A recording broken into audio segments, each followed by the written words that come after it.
سبق نمبر 45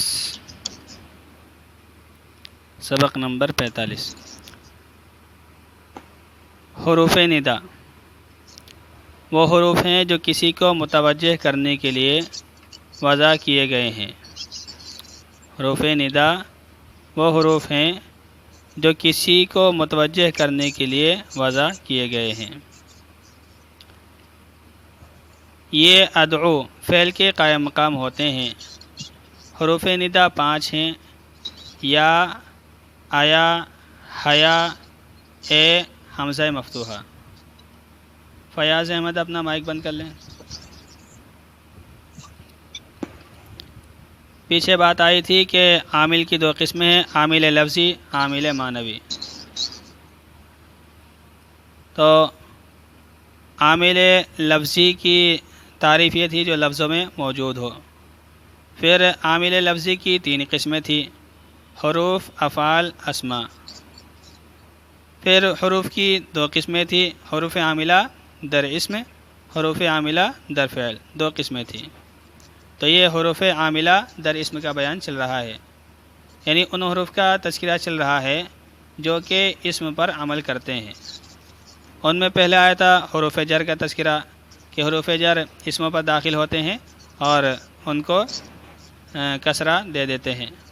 پھر اس کے بعد حروف مشبہ بالفعل کا تذکرہ آیا تھا کہ یہ اسم کے اوپر داخل ہوتے ہیں اور اس میں مبتدا کو جو ان کا اسم بنتا ہے ان کو نصب دیتے ہیں اور خبر کو رفع دیتے ہیں۔ پھر اس کے بعد تذکرہ آیا تھا ما مشابہ بلیسا کا کہ ما مشابہ بلیسا جو ہے یہ مبتدا خبر پر داخل ہوتا ہے، اپنے اسم کو رفع دیتا ہے، خبر کو نصب دیتا ہے۔ اور پھر اس کے بعد تذکرہ آیا تھا لا نفی جنس کا۔ لا نفی جنس کی 4 قسمیں آئی تھی، تو اس کا مکمل بیان تھا۔ اس میں بھی یہی تھا کہ لا نفی جنس بھی اسم کے اوپر داخل ہوتی ہے تو وہ اعراب کے اندر تبدیلی کر دیتی ہے۔ تو بہرحال یہ اب تک 4 قسموں کا بیان ہوا۔ اب یہ 5ویں قسم حروف ندا۔ حروف ندا آپ کو لفظ سے ہی سمجھ میں آ گیا ہوگا کہ ندا کہتے ہیں پکارنا۔ تو پکارنے کے لیے جو الفاظ ہیں، جو الفاظ پکارنے کے لیے بنائے گئے ہیں، ان الفاظ کو حروف ندا کہا جاتا ہے۔ اور ان حروف ندا کا جو اصل مطلب ہے وہ حروف ندا کا جو مطلب ہوتا ہے وہ ادعو ہوتا ہے، یعنی میں فلاں کو بلاتا ہوں، فلاں کو میں پکارتا ہوں۔ تو یہ حروف ندا مختلف الفاظ ہیں: یا، آیا، حیا، اے، حمزہ مفتوحہ۔ تو یہ مختلف الفاظ استعمال ہوتے ہیں۔ ان میں سب سے زیادہ استعمال یا کا ہوتا ہے، یا کا استعمال سب سے زیادہ ہوتا ہے۔ باقی آیا، حیا، اے، حمزہ ان کا بھی کہیں کہیں استعمال ہو جاتا ہے، لیکن زیادہ تر یا کا ہی استعمال ہوتا ہے۔ تو یہ حروف ندا جب کسی لفظ پر، کسی اسم پر داخل ہوں گے اور ان کے ذریعے سے کسی کو بلایا جائے گا تو ان کے اندر یہ اعراب کے اعتبار سے تبدیلی پیدا کر دیں گے۔ تو کبھی تو ان کی وجہ سے بعد والے حرف کے اوپر نصب آ جائے گا اور کبھی رفع آئے گا۔ ان کی حالتیں الگ الگ ہوں گی۔ رفع کب آئے گا، نصب کب آئے گا، اس کا بیان کتاب کے اندر لکھا ہوا ہے۔ حروف ندا وہ حروف ہیں جو کسی کو متوجہ کرنے کے لیے وضع کیے گئے ہوں، یعنی بنائے گئے ہوں۔ جیسے ہم کہتے ہیں اے فلاں یہاں آؤ، ہمارے یہاں بھی مختلف الفاظ استعمال ہوتے ہیں۔ کسی کو کہتے ہیں اے ادھر آؤ، کسی کو کہتے ہیں او ادھر آؤ۔ تو کبھی او کا تذکرہ کرتے ہیں، کبھی اے کا تذکرہ کرتے ہیں۔ تو جس طرح سے اردو میں او اور اے اس طرح استعمال ہوتا ہے، اسی طرح عربی میں بھی مختلف الفاظ استعمال ہوتے ہیں۔ تو جب ہم کہتے ہیں کہ اے فلاں یہاں آؤ تو میرا مطلب یہ ہوتا ہے کہ میں فلاں کو بلا رہا ہوں۔ تو یہ جو اے فلاں ادھر آؤ، تو یہ مطلب یہ ہوتا ہے کہ میں فلاں کو بلا رہا ہوں۔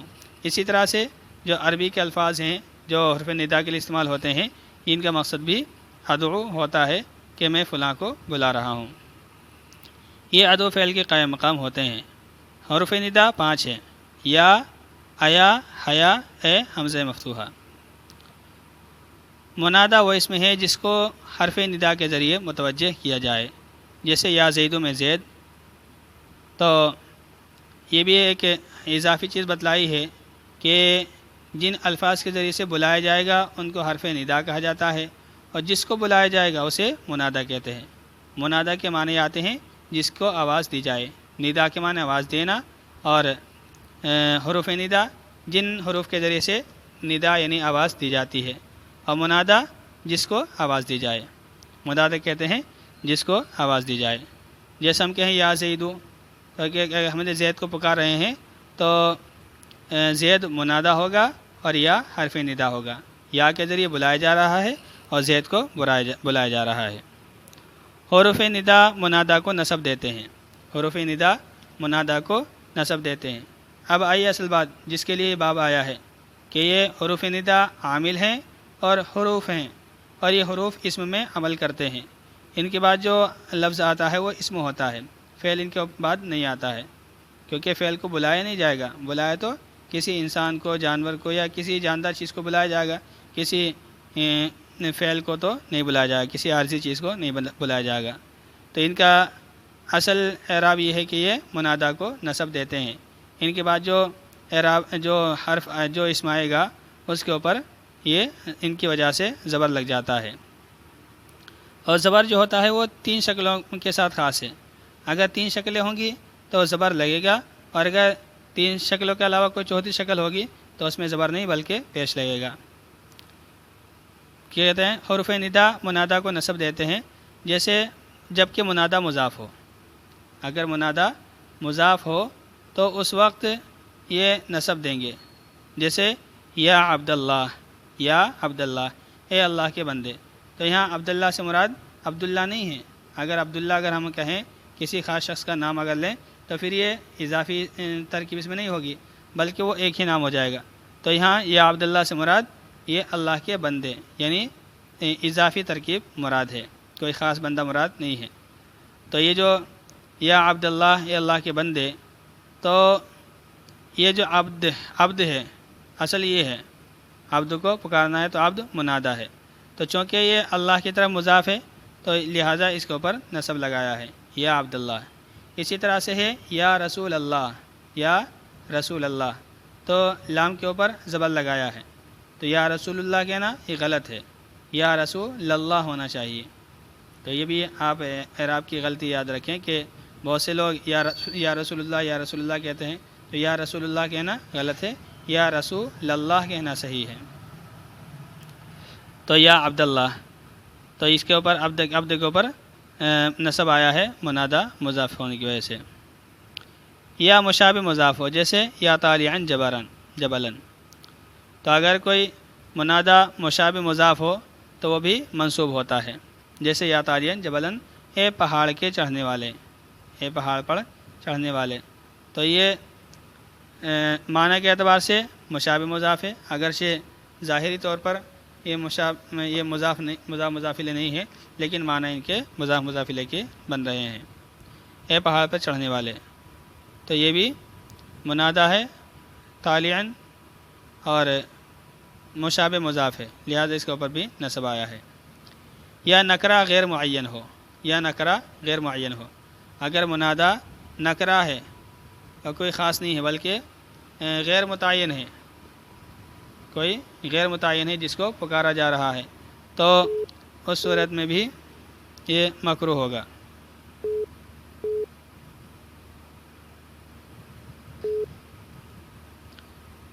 تو اس صورت میں بھی یہ مکروہ ہوگا۔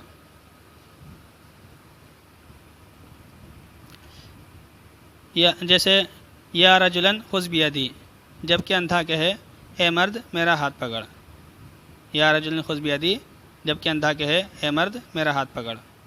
تو یہاں جو رجلاً ہے یہ نکرہ ہے، رجلاً نکرہ ہے، جب کوئی اندھا کہے گا تو یہ غیر متعین بھی رہے گا۔ اگر کوئی بینا کہے کسی شخص کو دیکھ کر کے تو پھر یہ جو ہے متعین ہو جائے گا، غیر معین نہیں رہے گا، یہ متعین ہو جائے گا۔ تو اس وجہ سے یہ اعراب جو ہے نصب والا اس شکل میں ہے جب کہ نکرہ ہو اور غیر معین ہو، یا نکرہ غیر معین ہو، جیسے یا رجلاً خذ بیدی، جب کہ اندھا کہے اے مرد میرا ہاتھ پکڑ۔ تو یہ 3 شکلیں تھیں جس میں منادا منصوب ہوتا ہے۔ چوتھی شکل ہے اگر منادہ مفرد معرفہ ہو، اگر منادہ مفرد معرفہ ہو یعنی مضاف اور مشابہ مضاف نہ ہو تو علامت رفع پر مبنی ہوگا، علامت رفع پر مبنی ہوگا۔ تو پہلی بات تو یہ ہے کہ اگر منادہ جس کو بلایا جا رہا ہے جو حرف ندا کے بعد آ رہا ہے اگر وہ مفرد ہو یعنی تثنیہ و جمع نہ ہو،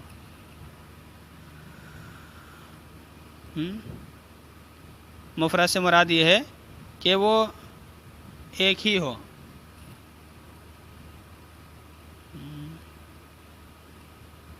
اچھا مفرد سے مراد یہ ہے کہ مرکب نہ ہو، مفرد سے مراد ہے کہ مرکب نہ ہو، مفرد سے مراد ایک نہیں ہے بلکہ مفرد سے مراد ہے کہ مرکب نہ ہو، اور معرفہ سے مراد یہ ہے کہ نکرہ نہ ہو۔ تو اگر منادہ مفرد ہو یعنی مرکب نہ ہو اور مرکب جو ہوتا ہے وہ مضاف ہوتا ہے یا مشابہ مضاف ہوتا ہے، تو مفرد کے ذریعے سے مضاف اور مشابہ مضاف کی نفی کرنا مقصود ہے۔ تو اگر منادہ مفرد معرفہ ہو یعنی مضاف اور مشابہ مضاف نہ ہو تو علامت رفع پر مبنی ہوگا۔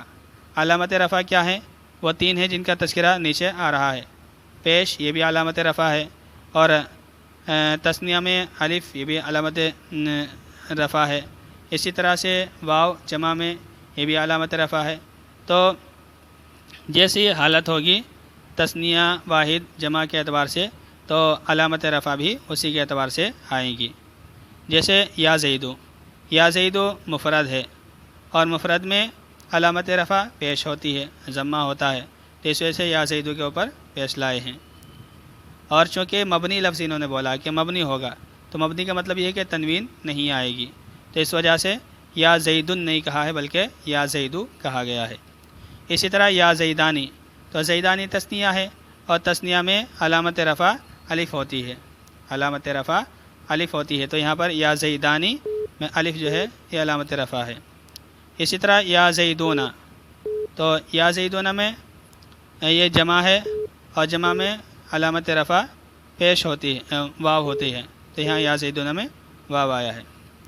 بس اتنا ہی رہنے دے، کوئی فون آ رہا ہے، کوئی پتہ نہیں کئی مرتبہ آ چکا ہے، انشاءاللہ پھر کرتے ہیں۔